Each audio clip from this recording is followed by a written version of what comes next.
Okay, hello again. Right now we're discussing genocide in the Bible, and we're taking a closer look at the Amalekites and specifically the issues surrounding 1 Samuel chapter 15.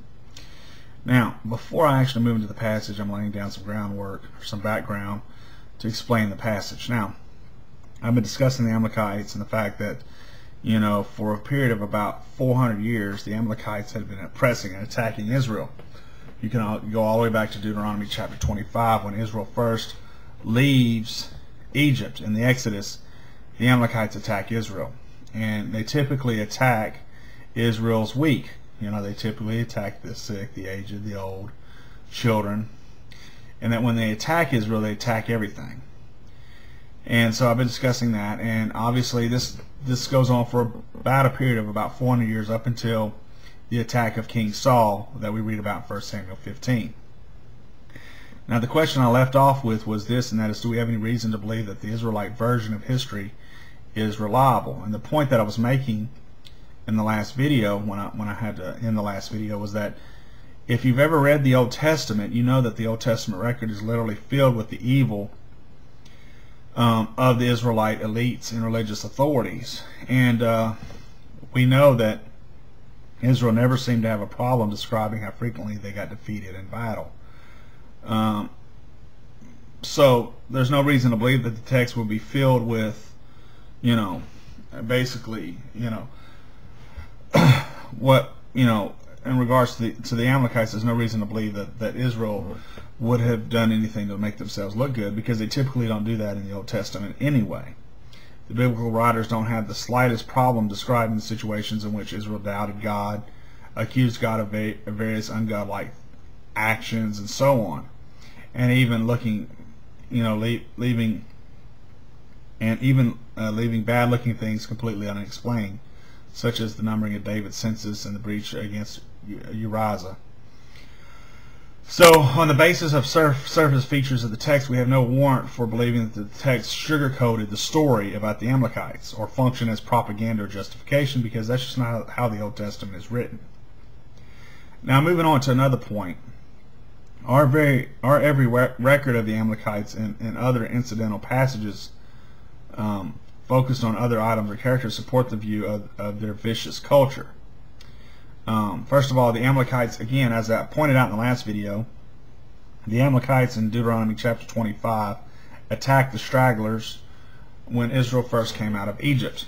As we pointed out in the other video, they actually had to leave their home and travel a great distance to do this.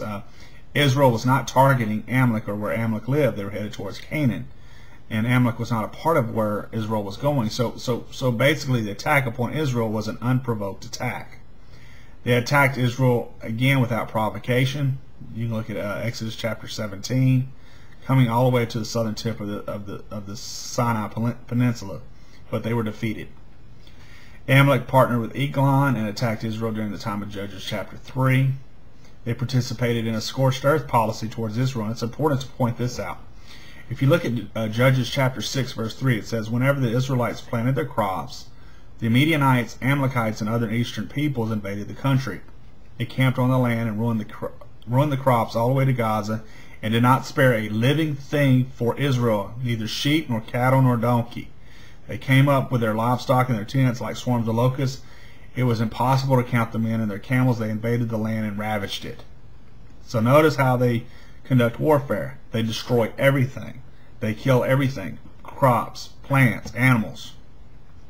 And of course, men, women, and children. Their plundering was referred to in Saul's time. Look at 1 Samuel chapter 14, verse 48. And he, Saul, fought valiantly and defeated the Amalekites, delivering Israel from the hands of those who had plundered them. Now, obviously, Saul did not exterminate the entire tribal group, which probably ranged far south into the Sinai area. The Amalekites would attack Israel again in 1 Samuel chapter 30. And even Amalekites' treatment of their own slaves looks very bad. Read 1 Samuel chapter 30, verse 11. It says, and this is an Amalekite slave talking to David. He said, I am an Egyptian and a slave of an Amalekite. My master abandoned me when I became ill for 3 days ago. So, now the question is does from other ancient sources, do we have anything to corroborate the story in the Old Testament? The question and the answer actually is yes. Okay, now quoting from other ancient sources. First of all, from the daily life in ancient Mesopotamia, people who know no inhibitions with human instinct but canine intelligence. Scholars often point out that these groups, these nomadic groups such as the Amalekites, lived by violent exploitation of the sedentary populations such as Israel. Their campsites were regarded as threats, again according to the daily life in ancient Mesopotamia. An age-old antagonism exists between settled peoples and the nomadic bands or tribes, but many settled tribes also had nomadic branches, and so on. Raiding was a traditional means of supplementing the deficiencies of life for these nomadic tribes, such as the Amalekites. And so they took by force from farmers, such as the Israelites, what they lacked in foodstuffs, material goods, and even women and children.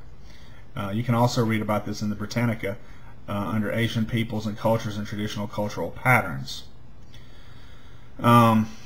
If nomadic groups such as the Amalekites were unable to provide the people with anything but the various necessities of life to ensure their existence, they had to wage war and obtain through raids to tribute the commodities they could not produce. In other words, they would have to raid against other peoples and had to disintegrate the population to allow its own population to fend for itself and secure the necessities of subsistence.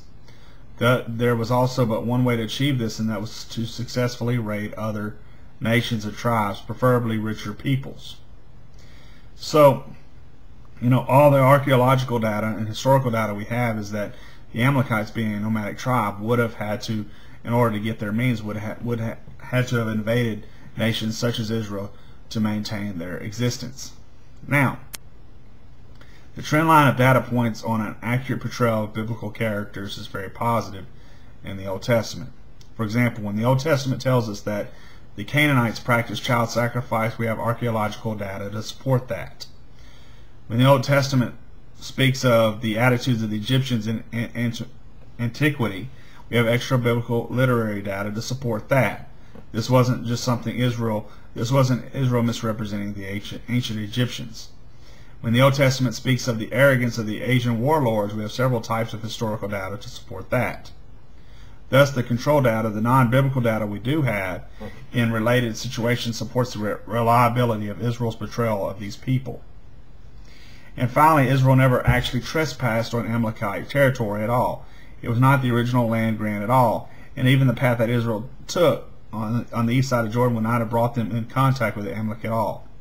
In summary, the only data we have scattered throughout the biblical record, and in many cases in incidental mentions, supports the view that the Amalekites, as nomads, as being a malicious and persistent oppressor and menace to Israel, and we don't have any traditional earmarks of self-glorification or political justification to document. We don't have a political justification document. Now I'm gonna stop there, and I'm gonna pick up in the next video. Thanks.